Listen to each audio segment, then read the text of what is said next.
If someone asked you today which game actually represents how modern FPS should be, the most probable answer would be the finals, and it deserves that title because the finals has a bold concept, unique mechanics, fully destructible environment, abilities, gadgets, and multiple playstyles. So then why is a game this ambitious still underrated? Why did it launch with huge player numbers only to lose most of them within weeks?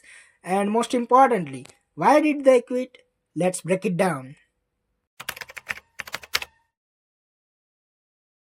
The finals represents creativity in FPS games. Character customization is wide. Loadouts are flexible. You can play however you want. Melee, heavy explosives, shotguns, utility focused builds, and most importantly, you can play with the environment itself.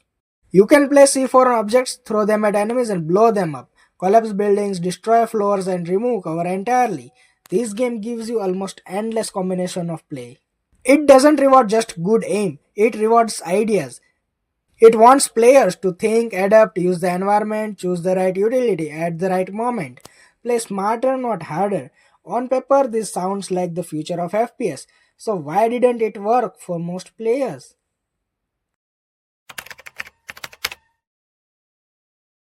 Many people think the finals failed because mechanics are too complex, abilities are overwhelming, destruction is chaotic, but that's not the real issue. The real problem is player mindset. Most FPS players today are trained by games like PUBG, Apex, Warzone. This game teaches a very specific flow. You drop on a large map, loot safely for several minutes, find comfortable weapon, position carefully, only fight when it necessary. Players are trained to value downtime, and this habit completely breaks in the finals. The finals removes downtime by design. From the very first second of the match, objectives are active, teams are close, chaos begins immediately. There is no safe phase, no long preparation time. Even though there are fewer teams, the pressure feels higher than a 100-player battle royale.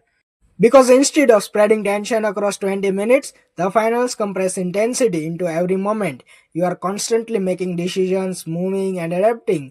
This is modern FPS design, but most players are not mentally ready for it. Destruction is the most misunderstood mechanic in the finals. In traditional FPS games, cover is permanent, maps are predictable, angles are memorized. In the finals, cover disappears, buildings collapse, floors fall, safe spots stop existing. You cannot camp, you cannot anchor, you cannot rely on memory. You must constantly adapting. For creative players, this feels exciting. For traditional FPS players, it feels unfair. They try to hold position, but the map itself works against them, and that creates frustration. Players don't quit because a game is difficult. They quit when efforts feels unrewarding. In the finals, you can play well and still lose. You can aim perfectly and get still outplayed. You can dominate one moment and lose everything at the next. This isn't randomness, it's system driven chaos. Chaos that rewards understanding, not habits. But most players quit before they learn how to control it.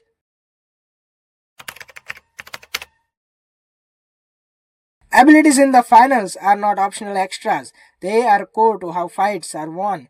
Things like dematerializing walls, denoising movement, and reshaping engagements. These abilities shift power away from pure aim and towards decision making and timing. For players trained on traditional shooters, this feels uncomfortable. Because suddenly, better aim doesn't guarantee victory. Creativity beats muscle memory, and many players don't want to relearn FPS fundamentals.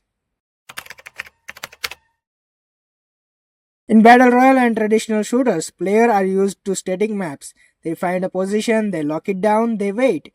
In the finals, static play doesn't exist.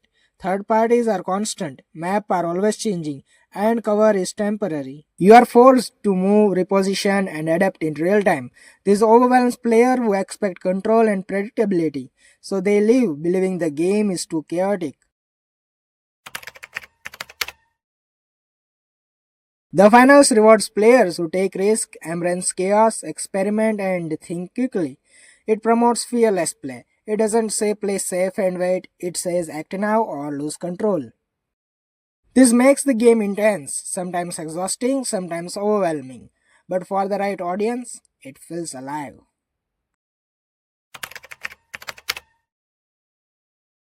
The finals isn't underrated because it's bad. It's underrated because it challenges habits, it punishes comfort, it removes downtime, and it demands constant adaptation. Most players didn't leave because the game failed. They left because the game didn't play in the way they expected FPS games to play.